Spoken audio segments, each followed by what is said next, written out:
Bonjour, aujourd'hui nous allons voir la première partie de la leçon sur les expressions négatives. Cette leçon va vous donner les expressions négatives principales et vous expliquer comment les utiliser. Elle va aussi expliquer comment placer les expressions négatives avec des temps simples, c'est-à-dire des temps qui n'utilisent pas avoir ou être.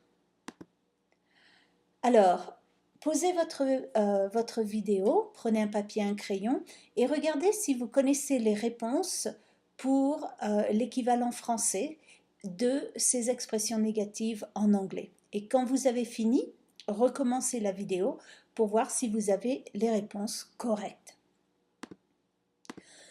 Voilà, fini. Alors on va commencer avec la plus simple, not, qui est ne pas, nothing, ne rien, never, ne jamais, not anymore, any longer, not any longer, ne plus, et no more, no longer, qui est la même chose, ne plus. Voici une deuxième liste d'expressions, donc faites la même chose, posez la vidéo et voyez si vous avez les réponses. Fini? Donc on corrige. Alors, nobody, not anybody, ne personne, que vous connaissez probablement. Neither nor, ne ni ni, qui est peut-être un peu moins familier. Only, bien sûr on peut utiliser les mots juste ou seulement, mais les Français utilisent aussi beaucoup ne que. Et enfin, quand vous avez des phrases comme no books ou no drinks allowed, etc., vous utilisez ne aucun ou ne aucune. C'est-à-dire que vous avez no plus a noun et ne, un verbe typiquement aucun, et ensuite un nom. D'accord? Alors, quand on a ces négations, où est-ce qu'on les met avec des temps simples? Alors, qu'est-ce que je veux dire avec des temps simples? Eh bien, je veux dire des temps qui n'utilisent pas avoir ou être. Par exemple, le passé composé, le subjonctif passé, le conditionnel passé, le plus que parfait utilisent avoir ou être. Et ce sont des temps composés parce qu'il y a deux éléments. Ici, ce sont des temps simples, c'est-à-dire qu'on a juste le verbe conjugué à ce temps. Donc le présent, le futur simple, le conditionnel présent, l'imparfait, le subjonctif présent et l'impératif. Donc quand vous avez des verbes à ces temps, eh bien utilisez le concept du hamburger, c'est-à-dire que vous mettez la négation comme vous mettez le pain autour du hamburger, hein, et votre verbe est au milieu comme la viande est au milieu du pain. D'accord? Donc j'espère que ça vous aide à visualiser cette négation. Alors voici des exemples qui illustrent ceci. Donc regardez bien. Le présent. Astérix ne s'échappe pas. Et ici, j'ai choisi un verbe réflexif pour vous montrer aussi que si vous avez un pronom, donc vous mettez le pronom avant le verbe et la négation autour du groupe pronom-verbe. Alors ici, c'est un pronom d'un verbe réflexif, mais si vous avez lui, leur, i, en, le, la, les, c'est la même chose. Vous mettez votre pronom ou vos pronoms avant le verbe et la négation autour du groupe verbe-pronom. D'accord? Donc, même chose au futur. Astérix ne s'échappera plus. Donc ici, on utilise la négation not anymore. Astérix will not escape anymore. Même concept. Regardons un exemple au conditionnel avec personne. Hein. Astérix would not speak with anybody or would speak to nobody. Donc toujours le même concept du hamburger. Hein. Votre verbe au milieu et ne personne autour. Maintenant voyons un exemple avec only. Astérix would only eat or used to eat only wild boars. Et ça c'est l'imparfait.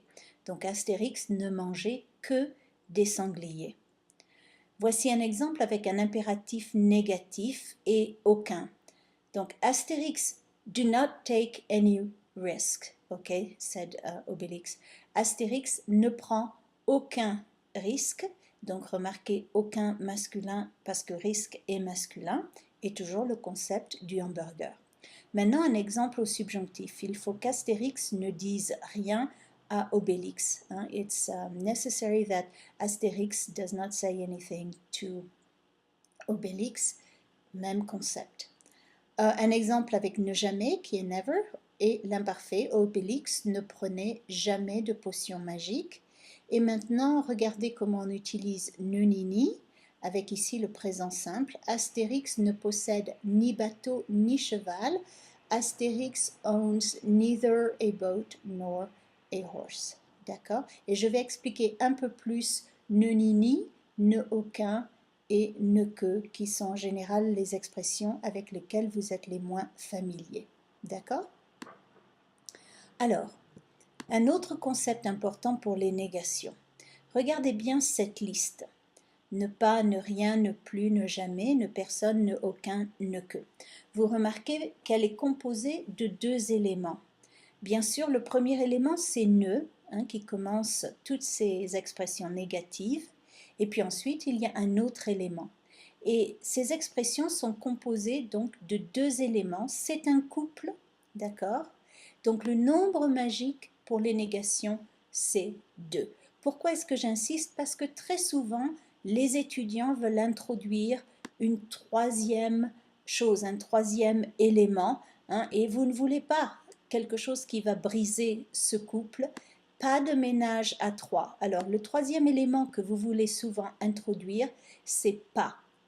Donc ce n'est pas ce que vous voulez faire. Pas de ménage à trois. Donc si vous avez par exemple ne pas jamais, vous avez trois éléments, ce n'est pas correct. Vous devez en avoir deux. D'accord? Alors je vais vous expliquer pourquoi. Voici une erreur typique. Je n'ai pas fait rien. Et quand vous dites quelque chose comme ça, c'est comme si vous dites I didn't do nothing. D'accord? Donc, vous voulez absolument ne pas vous débarrasser de pas. En fait, la réponse correcte, parce que ici nous sommes au passé composé, c'est je n'ai rien fait.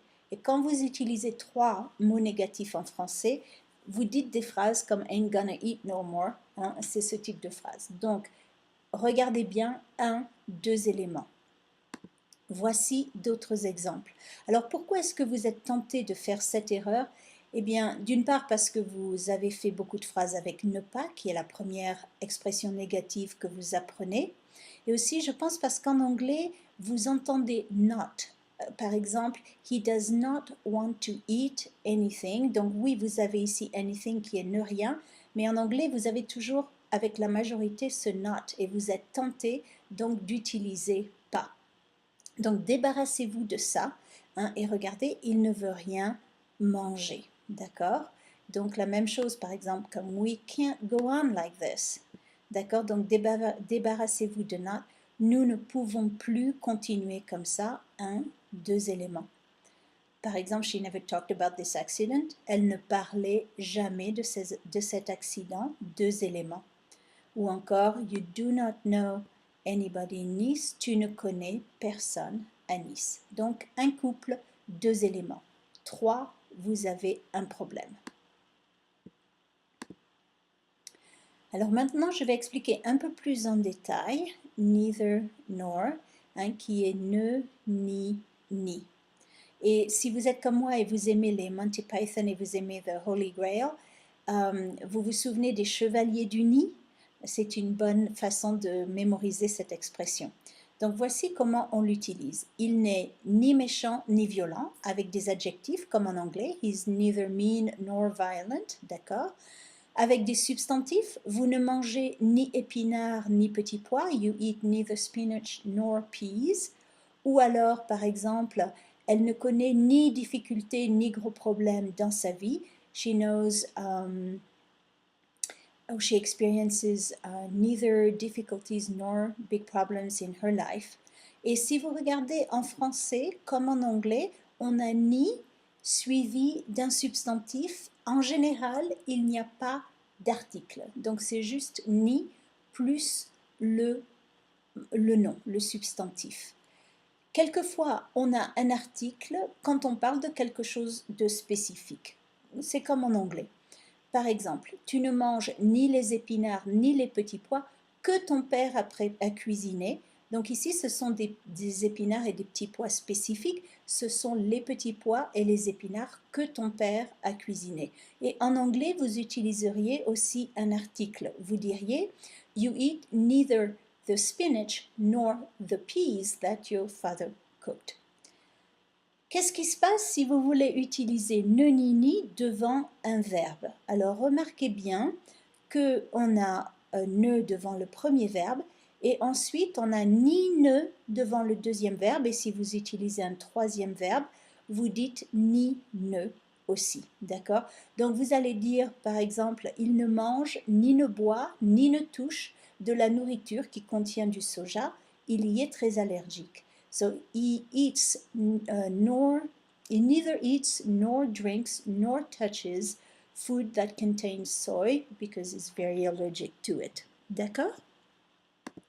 Maintenant, regardons ne que, donc qui est l'équivalent de only.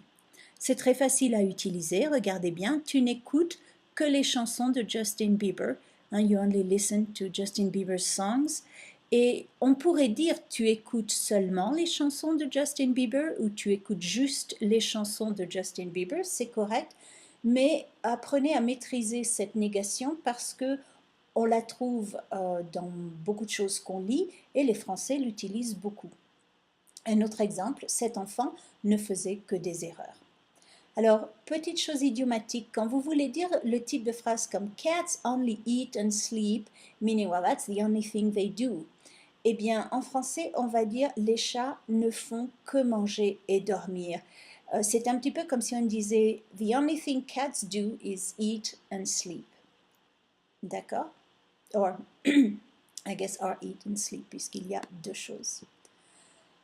Alors, maintenant, ne, aucun, aucune plus un nom. Alors, regardez bien, je ne mets aucune viande dans ce plat. I'm not using any meat, or I'm using no meat in that dish. Et vous n'avez aucun talent pour le théâtre. You have no talent for the theater. D'accord? Donc, si vous regardez, on n'a aucune parce que ici viande est féminin et aucun parce que talent est masculin. Donc c'est comme un adjectif, c'est un adjectif. Si le nom est féminin, vous avez aucune. Si le nom est masculin, vous avez aucun. C'est une expression qui est très utile pour vous, mais qui vous donne souvent des problèmes. Quand vous avez besoin d'utiliser aucun, très souvent vous faites la confusion avec rien. Et voici une erreur typique. Vous n'avez rien de talent pour le théâtre. Et vous faites la confusion entre no plus a noun et nothing. Donc, quand vous dites quelque chose comme ça, vous dites you have nothing talent for the theater. Donc, faites bien attention à ne pas faire la confusion pour ça. Et encore une fois, aucun nom masculin et aucune avec un nom féminin. Et c'est toujours singulier puisque aucun indique qu'il y a zéro. Donc, évidemment, on ne peut pas avoir de pluriel. Voilà, j'espère que ça vous aide. Merci. Au revoir.